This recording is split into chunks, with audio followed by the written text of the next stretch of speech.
नमस्कार मित्रों, आरोग्य जीवन यात्रा की योगाहार की जूम मीटिंग में आप सबका स्वागत है।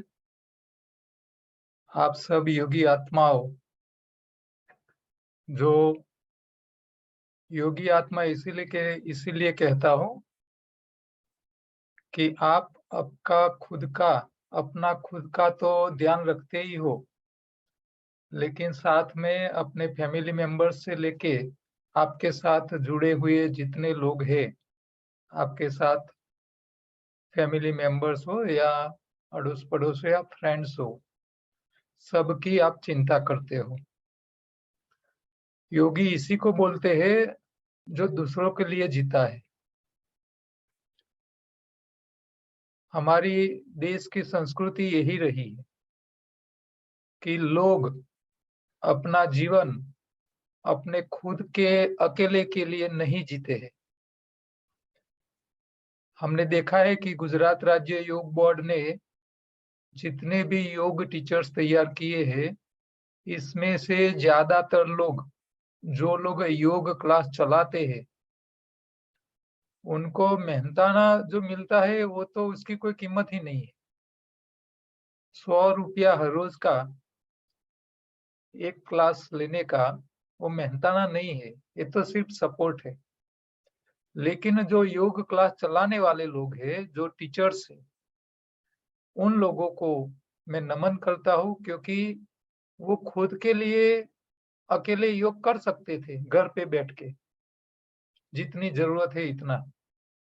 लेकिन वो खुद के लिए तो करते ही है, साथ साथ में दूसरे लोगों को इसमें जोड़ते हैं, उनको सिखाते हैं और रेगुलर योग करा के लोगों की सेहत अच्छी रखने का काम करते हैं।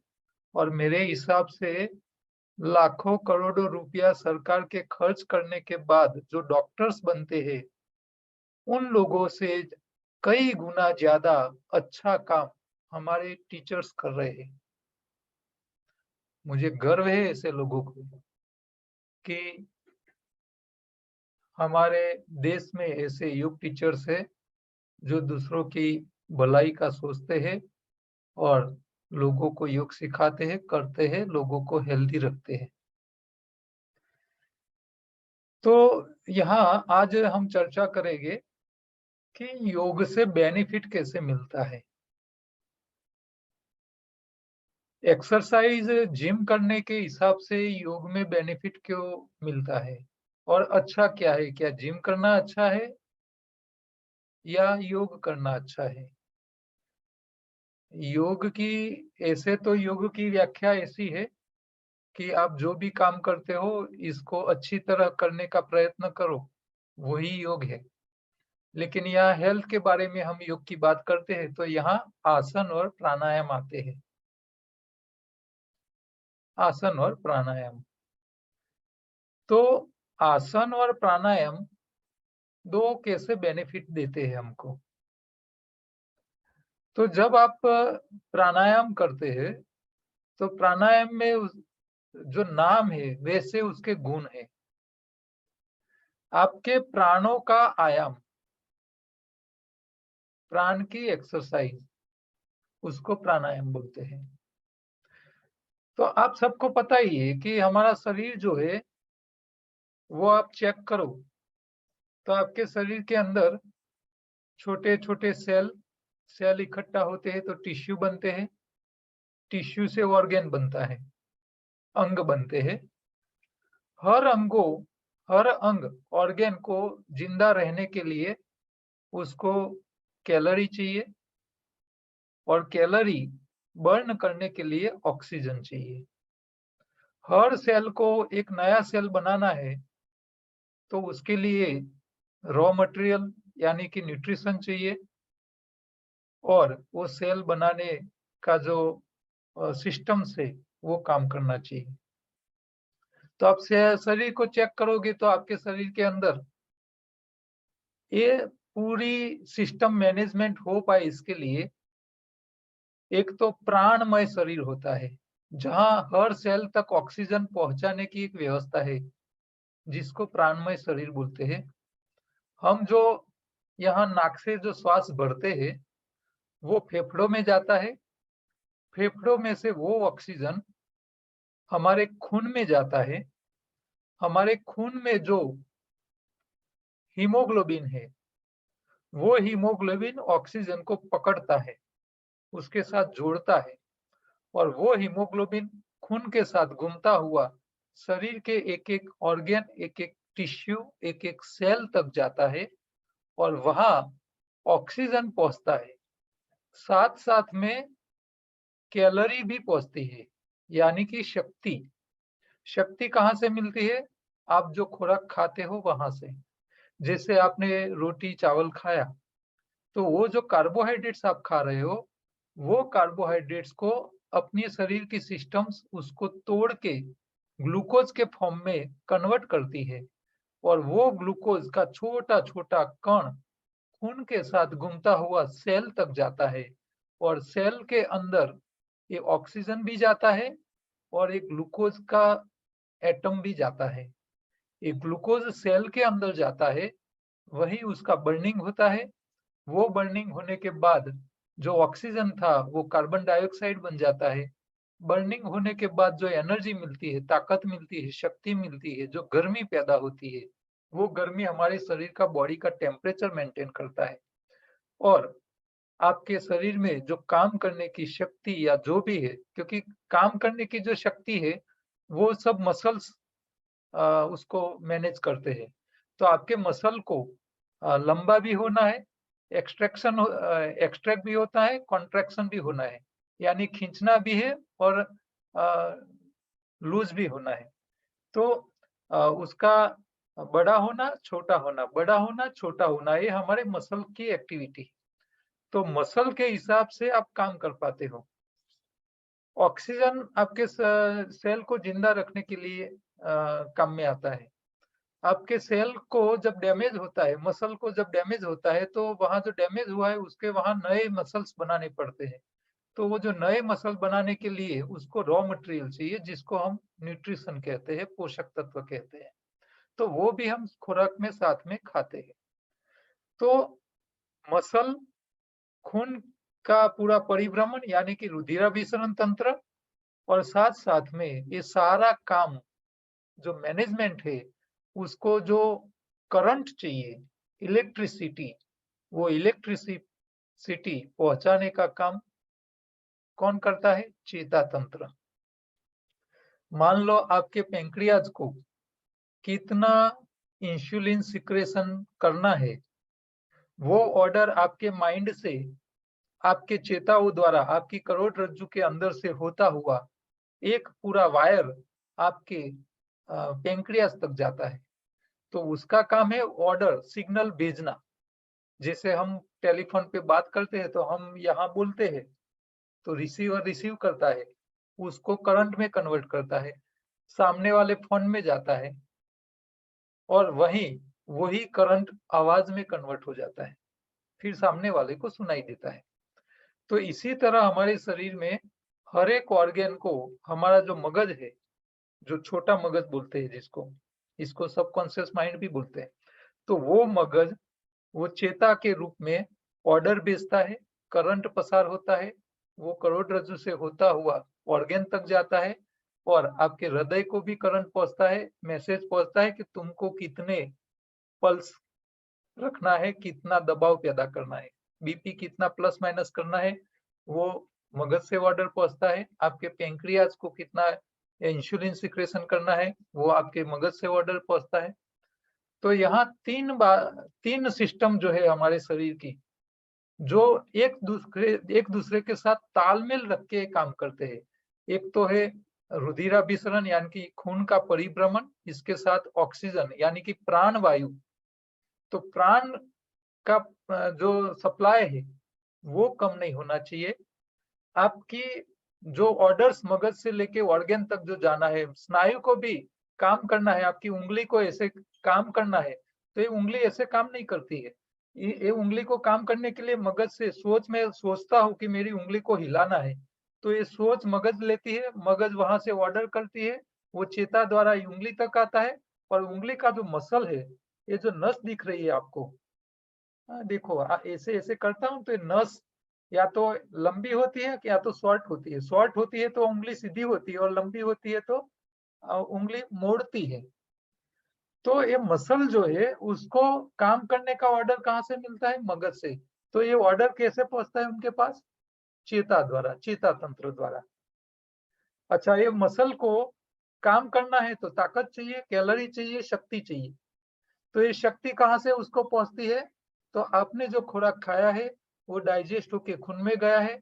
खून में जरूरत से ज्यादा है तो लीवर में स्टॉक हो जाता है, और जब जरूरत है तब लीवर में से वो ग्लूकोज कन्वर्ट होके आपके खून में आता है। आपका खून घूमता हुआ या मसल मसल तक जाता है तो वो ग्लूकोज यहाँ पहुंचाता है, और साथ साथ में आपका खून, आपने जो नाक से ऑक्सीजन लिया है वो ऑक्सीजन आपके फेफड़ों में जाता है। फेफड़ों से ऑक्सीजन खून में यानी हीमोग्लोबिन उसको पकड़ता है, और वो हीमोग्लोबिन यहाँ मसल तक ऑक्सीजन ले आता है। तो हमारा जो खून है वो कैलोरी भी पहुंचाता है और ऑक्सीजन भी पहुंचाता है, तभी ये मसल काम कर सकते हैं। हाँ, तो ये उंगली को काम करने के लिए आपके मगज से ऑर्डर भी, इलेक्ट्रिसिटी का करंट भी पहुंचना चाहिए, ऑर्डर भी पहुंचना चाहिए। आपके खून के रास्ते उसको ऑक्सीजन भी पहुंचना चाहिए, आपके खून के रास्ते उसको कैलोरी भी पहुंचनी चाहिए, तभी आपकी उंगली काम कर पाएगी। अब मान लो आपको पैरालिसिस हो गया है। अब पैरालिसिस हो गया है तो चेताएं काम नहीं कर रही है। खून यहाँ तक आ रहा है, उंगली तक, मसल तक एनर्जी आ रही है, ऑक्सीजन आ रहा है, लेकिन यहाँ से ऑर्डर नहीं पहुंच रहा है। क्यों? क्योंकि पैरालिसिस के कारण आपकी चेताएं वहां ब्रेक हो गई है, वहां से ऑर्डर आगे पास नहीं हो रहा है। फिर आप मन से सोचते हो कि मेरी उंगली को हिलाना है, लेकिन आप हिला नहीं पाते हो। तो यहाँ आपके शरीर में सारी जितनी भी काम चल रहे उसके पीछे तीन चीजें कंटिन्यूअस वर्किंग करती है: चेताएं, मसल और आपका रुधिर अभिसरण, यानी कि खून का जो घूमता हुआ प्रवाह है वो ऑक्सीजन पहुंचाने का और कैलोरी पहुंचाने का काम करता है। तो हमारे शरीर में जब ये तीन में से किसी एक में गड़बड़ी शुरू होती है, मानी लो कि ऑक्सीजन नहीं ज्यादा पहुंच रहा है तो भी काम अटक जाता है। अच्छा, कैलोरी नहीं पहुंच रही है तो काम भी अटक जाता है। आपका चेता द्वारा उसको सिग्नल नहीं मिल रहा है तो भी काम सही नहीं हो रहा है। तो ये तीन जो हमारी सिस्टम्स है, एक तो श्वसन तंत्र, दूसरा रुधिराभिसरण तंत्र और तीसरा मसल का तंत्र।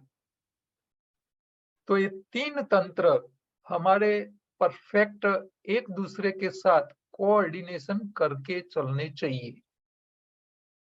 जब ये तीनों तंत्र एक साथ नहीं चलते हैं, एक दूसरे का कोऑर्डिनेशन नहीं होता है, जैसे घर घर के अंदर फैमिलीज में झगड़े कब होते हैं? कि एक दूसरे के साथ कोऑर्डिनेशन नहीं है, एक दूसरे के साथ संवाद नहीं है, आप एक दूसरे के साथ बैठ के चर्चा नहीं करते हैं, तो एक दूसरे के मन में खोटी खोटी बातें घुसने लगती है कि मेरा भैया मुझसे छुपा रहा है या वो गलत बोल रहा है, इसको ये नहीं करना चाहिए। ये सब मन में रहता है, लेकिन मुंह से बाहर निकाल के जब उसके साथ आपस में बात नहीं करते हैं तो मन के अंदर गलतफहमियां घुसती जाती है, फिर वो झगड़े के रूप में बाहर आती है, संबंध बिगड़ने लगते हैं। तो हमारे शरीर में भी जो ये सिस्टम्स जो है वो एक दूसरे के साथ संवाद में चलते हैं, तब तब शरीर में बीमारियां नहीं आती है। जब संवाद बिगड़ जाता है और कोई एक में गड़बड़ी आनी शुरू हो जाती है, तभी समस्याएं खड़े होनी चालू हो जाती हैं। तो ये संवाद कब टिक पाएगा? तो ये तभी टिक पाएगा कि आपकी सारी सिस्टम्स क्लीन रहेगी, क्लीन, साफ सुथरी रहेगी। करंट भी सही तरह पहुंच जाना चाहिए, ऑक्सीजन पहुंच जाना चाहिए, कैलोरी पहुंच जाना चाहिए, मसल्स भी अपने काम करने लगते हैं। अब जहां जहां कचरा जमने लगता है, कचरे के कारण ये सारी सिस्टम्स एक दूसरे के साथ कोऑर्डिनेशन नहीं कर पाती है, तभी फिर समस्याएं खड़ी होने लगती है। मान लो किसी का वजन बहुत बढ़ गया है। अब वजन बढ़ गया है, देखने में तो हट्टा कट्टा दिखता है, लेकिन उसकी जो नसें है, खून की नसें, इसमें कोलेस्ट्रॉल लेवल ज्यादा बढ़ गया है। अब खून की नलियां हमारी बाल से भी पतली होती है। हमारा जो बाल होते हैं इससे पतले हैं। अब इसमें खून गाढ़ा हो गया है, कोलेस्ट्रॉल लेवल बढ़ गया है।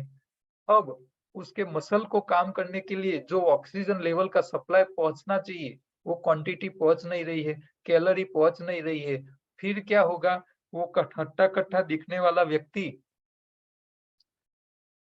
एक सीढ़ी चढ़ना है, स्टेप चढ़ना है तो चढ़ नहीं पाता है। क्यों? क्योंकि उसके मसल को जो कैलोरी चाहिए, जो ऑक्सीजन लेवल में मिलना चाहिए, वो मसल को मिल नहीं रहे, मसल ताकत नहीं कर रहे, उसको अशक्ति का अनुभव होता है। तो ये क्यों हो रहा है? क्योंकि उसके शरीर के अंदर अलग अलग जगह बिन जरूरी कचरा जमा हुआ है।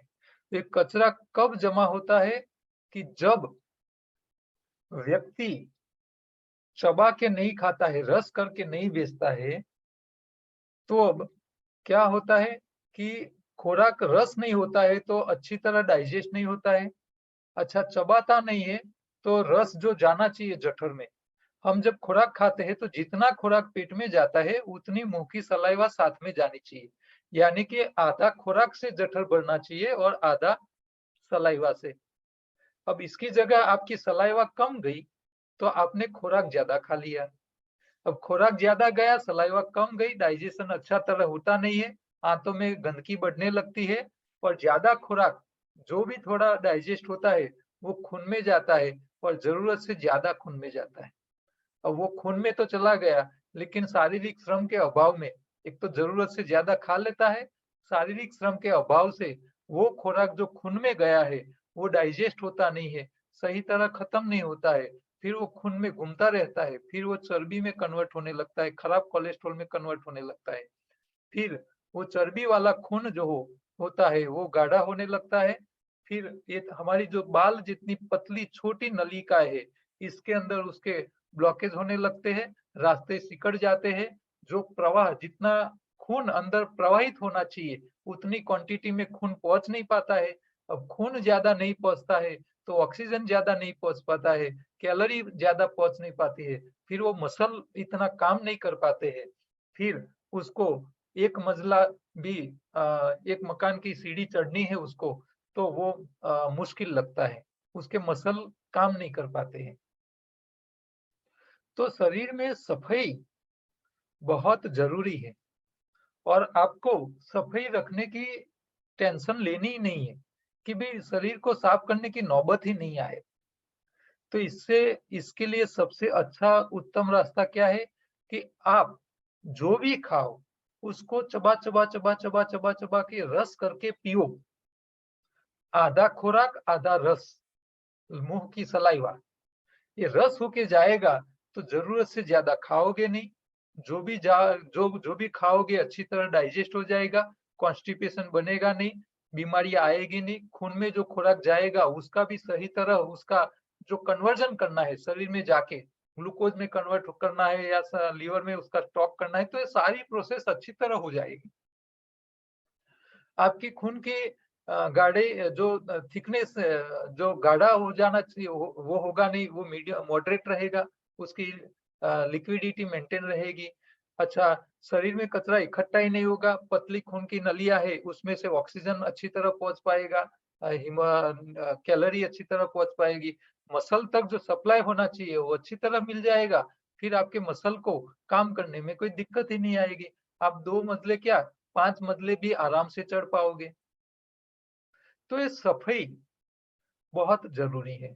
अब सफाई कहाँ कहाँ जरूरी है? एक तो है आपकी आंतों की, जो लोग बीमार है उसकी आंतों की सबसे पहले सफाई करनी पड़ेगी। दूसरा खून की सफाई और तीसरा माइक्रो सफाई, जो आपके शरीर के सेल टिश्यू ऑर्गेन के अंदर जो कचरा जम गया है उसको भी निकालना पड़ेगा। तो बॉडी की क्लींजिंग कोई भी बीमारी से बाहर आने के लिए सबसे पहला स्टेप है क्लींजिंग। हम जब हमारी गाड़ी जब बिगड़ती है तो मैकेनिक सबसे पहले क्या करता है कि भी पेट्रोल खराब है तो उसको बदल देता है, पेट्रोल का फिल्टर जो है वो जम गया है, इसके अंदर कचरा जम गया है तो उसको चेंज कर लेता है, उसका रास्ता अच्छा कर लेता है। तो साफ सफाई, एयर फिल्टर सफाई कर लेता है, क्योंकि एयर सही नहीं मिलती है तो भी इंजन सही तरह नहीं चलता है। तो उनका एक ही काम होता है, गाड़ी मैकेनिक का भी सफाई ही काम करना है। और ये सबसे बड़ी विडंबना क्या है कि हम जब बीमार पड़ते हैं और डॉक्टर के पास जाते हैं, तो सफाई के बारे में कुछ बात ही नहीं होती है। सिर्फ जो सिम्पटम्स आपको आया है, उसको दबाने की दवाई ही दिया जाती है। दवा दिया ज दवा ही दे देते हो। उसके शरीर में ये प्रॉब्लम क्यों हुआ है, ये कचरा क्यों जमा हो गया है, उसको कैसे निकालो तो आप ठीक हो जाओ जल्दी, उसके बारे में वो बताते नहीं, उसको पढ़ाया ही नहीं जाता। सिर्फ दवाई के बारे में ही पढ़ाया जाता है कि ये हुआ है, इसको ये दवाई दे देनी चाहिए, बस। तो जब हमारी गाड़ी ठीक करने के लिए मैकेनिक को ये सारी बातें समझाई जाती है कि भाई पहले सफाई काम कर लो, फिर कोई बिगड़ा हुआ स्पेयर पार्ट है तो उसको चेंज करो या रिपेयर करो। लेकिन शरीर के बारे में ठीक करने के लिए डॉक्टर्स को ये बातें पढ़ाई नहीं जाती। तो आपके आंतों की सफाई के लिए योग शास्त्र में बस्ती क्रिया सबसे अच्छा हथियार बताया है, जिसको अंग्रेजी में एनिमा बोलते हैं। तो जो बीमार है वो लोग एनिमा लेके बड़ी आंत की सफाई करें। जितना बड़ा आंत जल्दी साफ हो जाएगा, इतनी छोटी आंत का कचरा जल्दी बाहर आएगा। दूसरा, आपके खून की सफाई के लिए आपको क्या करना पड़ेगा कि हम सुबह में उठते हैं और शाम को सोते हैं। सुबह 5-6 बजे उठते हैं और रात को 10 बजे सोते हैं। तो करीब 16 घंटा हम जब जागते हैं, इसमें खाना के अलावा कोई काम नहीं करते हैं, खा करते हैं। तो जब आप ज्यादा टाइम खाते रहते हो, तो आपके खून की सफाई का मौका ही नहीं मिलता है। तो आपको क्या करना है, आपके खून की सफाई के लिए खाने का जो टाइम पीरियड है, उसको 8 घंटे के बीच में फिक्स कर लेना है। 8 घंटे। आप कोई भी टाइम सेट कर सकते हो। सुबह में आप 10 बजे खाना शुरू शुरू करते हो, तो 10 के अंदर दूसरे 8 घंटे ऐड करो, तो शाम को 6 बजे तक आप खा सकते हो। 6 बज गए, फिर दूसरे दिन 10 बजे तक खाना बंद कर लो, मत खाइए। तो ये 8 घंटे के बीच में खाइए, बाकी 16 घंटा, इसमें 8 घंटा तो सोने में जाते हैं, 8 घंटा दूसरा और आप काम कर लोगे और 8 घंटे के बीच में खाना है। तो 16 घंटा खाना नहीं है और 8 घंटे के बीच में खाना है, यानी कि हर रोज 16 घंटे का उपवास, यानी कि इंटरमीडिएट फास्टिंग। इसको इंटरमीडिएट फास्टिंग बोलते हैं। तो खून की सफाई के लिए इसको लेना है। अच्छा, आपकी बड़ी आंत आप एनिमा से साफ कर सकते हो, लेकिन छोटी आंत को सफाई रखने के लिए आयुर्वेद ने अद्भुत चीज बताई हुई है, ये है त्रिफला। हर व्यक्ति को, चाहे तंदुरुस्त हो चाहे बीमार हो, जो लोग एनिमा लेके आंतों की सफाई नहीं कर पाते हैं, उन लोगों के लिए त्रिफला सबसे उत्तम आंतों की सफाई का हथियार है और वो निर्दोष होता है। तो हर व्यक्ति जो एनिमा नहीं प्रयोग करता है, उसको त्रिफला शाम को सोने के टाइम, खाना खाने के कम से कम 2 घंटे बाद या 3 घंटे के बाद त्रिफला 1 चम्मच 1 ग्लास पानी में मिक्स करके थोड़ा वार्म वाटर, थोड़ा सा हल्का सा वार्म, उसमें मिक्स करके पी के सोना चाहिए। तो उसकी छोटी आंत साफ रहेगी। अच्छा, त्रिफला छोटी आंत को भी साफ करता है और जो डाइजेस्ट होके शरीर में जाता है, जिस क्योंकि इसमें आंवला भी होता है त्रिफला में, तो आंवला भी डाइजेस्ट होके खून में जाएगा। तो खून में भी जो खराब कचरा जमा होता है हर रोज, उसको भी क्लीन करने का काम त्रिफला करेगा। तो आपकी खून की और छोटी दोनों छोटी आंत और खून दोनों की सफाई में ये त्रिफला बहुत अद्भुत काम करता है। ठीक है। तो खून की सफाई के लिए फास्टिंग भी काम में आ जाएगा। कचड़े को तोड़ने के लिए आंवला काम आ जाएगा, खट्टा है। तो ये आंतों की और खून की सफाई हो गई।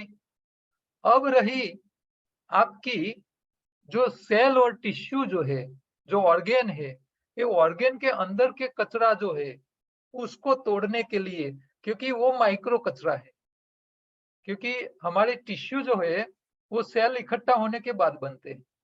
तो सेल और टिश्यू के अंदर जो कचरा होता है ना, वो इतना बारीक होता है कि वो नजर से दिख नहीं सकता आपको। इतना छोटा होता है। तो वो जो कचरा है, उसको तोड़ने का जो काम है, वो भगवान ने ऐसी औषधि बनाई है, जिसका हर फल के पीछे बेरी शब्द होता है। क्या होता है? बेरी। जैसे रास्पबेरी है, गूसबेरी है, ब्लूबेरी है, ब्लैकबेरी आती है। ऐसे जो अलग-अलग प्रकार के जो फल है, और इसमें सबसे बढ़िया कोई है, तो वह है लद्दाख में होने वाला हिमालयन बेरी। ये हिमालय में ही होता है, दुनिया में कोई जगह नहीं होता है वो फल। वो छोटा-छोटा फल होता है, बिल्कुल केसरी रंग का फल होता है। हाँ, भगवान राम जब रावण के साथ युद्ध कर रहे थे और लक्ष्मण जब मूर्छित हुए थे, तो ये हनुमान जी ये जो लाए थे औषधि, इसके बारे में ही बोला जाता है कि ये लद्दाख का जो हिमालय का जो इलाका है, वहां से ये लाए थे। ये हिमालयन बेरी के फल वो पूरा पर्वत ही उठा के लाए थे। फिर उसका जूस निकाल के उनको पिलाया था, तो बॉडी में से टॉक्सिन निकल गए, फिर वो मूर्छा में से बाहर आए थे। ऐसी मान्यता है। तो ये हिमालयन बेरी जो फल है, वो इतना अद्भुत है कि वो हमारे शरीर के छोटे-छोटे टिश्यू और सेल के अंदर का जो कचरा जमा पड़ा है, जो हमारी सिस्टम्स को अच्छी तरह काम करने से रोकता है। और शरीर में आप जो भी खुराक खाते हो, इसमें जहाँ-जहाँ पेस्टिसाइड आता है, जंतुनाशक दवाई का पार्ट आता है, वो इतना माइक्रो होता है, आपको नजर से दिखाई नहीं देगा वो कचरा, इतना छोटा होता है। वो जब आप भोजन के साथ खाते हो, तो वो पकाया हुआ भोजन के साथ जब पेस्टिसाइड जाता है, तो वो और एक्टिव हो जाता है और वो माइक्रो होके टिश्यू और सेल के अंदर घुस जाता है, और वो लंबे टाइम रहने से कैंसर जैसी बीमारियां पैदा करता है। तो ये माइक्रो जो कचरा है, जो भविष्य में कैंसर कर सकता है, उसको टिश्यू के अंदर से, सेल के अंदर से तोड़ के बाहर निकालने का जो काम करेगी औषधि, तो वो है हिमालयन बेरी। और हमें गर्व है कि हमारे देश के जो सुरक्षा कर्मी है, जो हमारी बॉर्डर पे जो सैनिक है मिलिट्री के, इन सब लोगों के शरीर में से टॉक्सिन निकलता रहे, वो एकदम एक्टिव और परफेक्ट फिट रहे और देश की रक्षा कर सके। इसके लिए मोदी साहब ने इन सब लोगों के लिए ये हिमालयन बेरी का लिक्विड या तो उसका पाउडर फॉर्म उनको सरकार की ओर से सरकार देती है। क्यों? क्योंकि वो इतना माइक्रो क्लींजिंग करती है बॉडी की कि सारी सिस्टम्स उसको क्लीन कर लेती है। तो हर व्यक्ति को हर साल एक बार कम से कम 500 ml का हिमालयन बेरी का जूस अच्छी क्वालिटी का, हर रोज 2-2 चम्मच, एक बोतल साल में एक बार तो लेना चाहिए। मान लो आपके घर में 4 मेंबर है, तो 4 व्यक्ति के लिए एक बोतल लाओ, साल में टोटल 4 चाहिए, तो एक बोतल सारे व्यक्ति घर के चारों व्यक्ति 2-2 चम्मच लेते रहेंगे।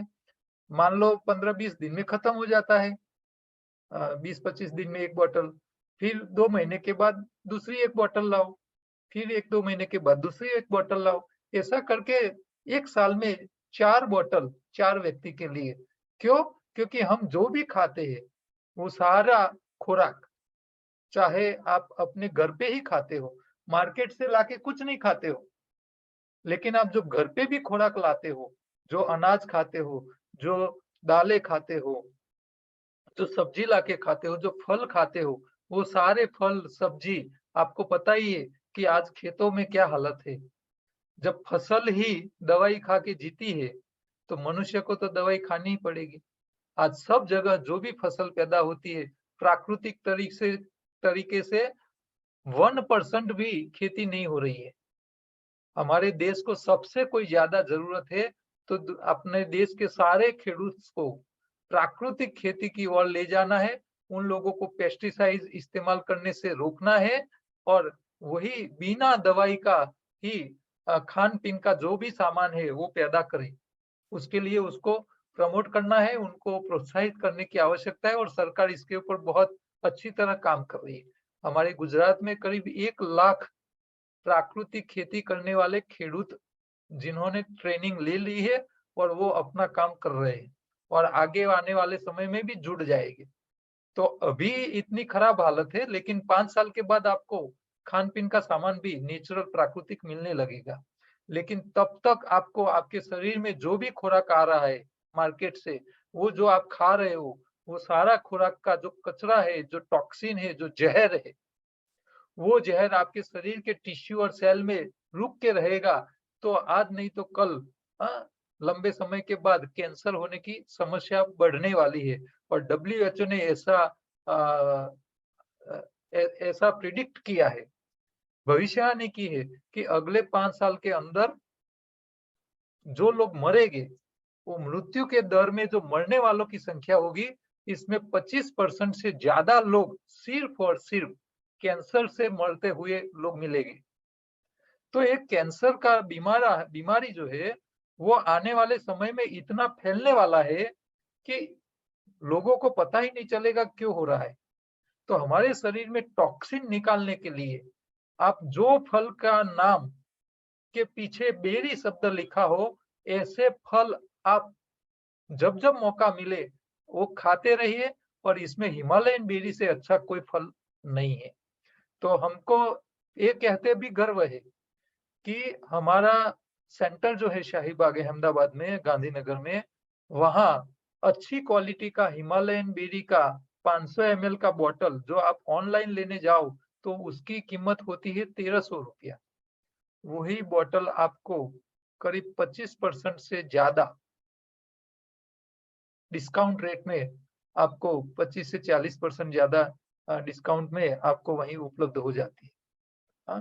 आप वहीं लेने जाओगे तो करीब ₹750 में आपको उपलब्ध हो जाएगी, सेंटर पे लेना जाओगे। तो कहाँ ₹1300, कहाँ ₹750। क्यों? क्योंकि हमारा एक ही काम है, हमारा काम पैसा कमाना नहीं है, हमारा काम है लोगों को अच्छी चीज़, अच्छी हेल्थ के लिए कम रेट में, होलसेल के रेट में उसको मिले, लोग उसको इस्तेमाल करें और लोगों अपने शरीर को डिटॉक्स करके रखें, शरीर में से कचरा निकालें, तो उनका आयुष्य लंबा होए और भविष्य में उनको कैंसर जैसी बीमारियां आए नहीं। इसके लिए ये सब हम काम करते हैं। पैसा हमको कमाना होता तो हम तो इंजीनियर है, हम अपना पर्सनल काम करते तो लाखों रुपया कमा सकते हैं। ये छोटी-छोटी चीज़ बेच के उसके इसमें से हमको पैसा क्या लेना है? लेकिन अच्छी और बढ़िया क्वालिटी की चीज़ लोगों को उपलब्ध हो जाए, लोग उससे अवेयर होते रहे, इसके लिए हम सारी चीज़ें हमारे सेंटर पे उपलब्ध कराते हैं। इसमें हमारा कोई कमाने का उद्देश्य नहीं होता है। हमारा सेंटर का जो खर्चा आता है, म्युनिसिपल का टैक्स लगता है, ये लाइट बिल आती है, जो 2-3 लोग वहाँ रखे हैं, उन लोगों का भी खर्चा तो निकालना पड़े क्योंकि वो बेचारे मध्यम वर्गीय है, गरीब लोग हैं, तो उसको भी खान-पीने के तो पैसे चाहिए। तो ये सब इसी में से थोड़ा निकल जाता है और लोगों की सेवा हमारी चलती रहती है। तो आज हमने जो बातें की, वो बॉडी डिटॉक्स के लिए, जिन लोगों को कोलेस्ट्रॉल और ब्लॉकेज का प्रॉब्लम है, उसके लिए भी हम हमारे सेंटर पे हृदय अमृत टॉनिक बनाते हैं, जो अ अ, लहसुन, अदरक, नींबू, एप्पल विनेगर और शहद से बनाया हुआ होता है। हम खुद ही बनाते हैं। वही बॉटल भी हम लोगों को देते हैं। कई लोगों को बायपास करने का था, वैसे लोगों ने ये बॉटल हृदय अमृत टॉनिक पी के उनके बायपास को रुकवा दिया है। क्योंकि शरीर में से कचरा निकल जाता है। तो बीपी, कोलेस्ट्रॉल, ब्लॉकेज वालों के लिए भी ये प्रोडक्ट हमारे वहाँ उपलब्ध है। जो लोग आउट स्टेशन वाले हैं, वो हमको व्हाट्सएप करके मँगवा सकते हैं, ठीक है? तो जो अहमदाबाद में गांधीनगर के आस-पास है, वो हमारे सेंटर के ऊपर जाए, अच्छी जो काम की चीज़ें हैं, वो देखे, उसका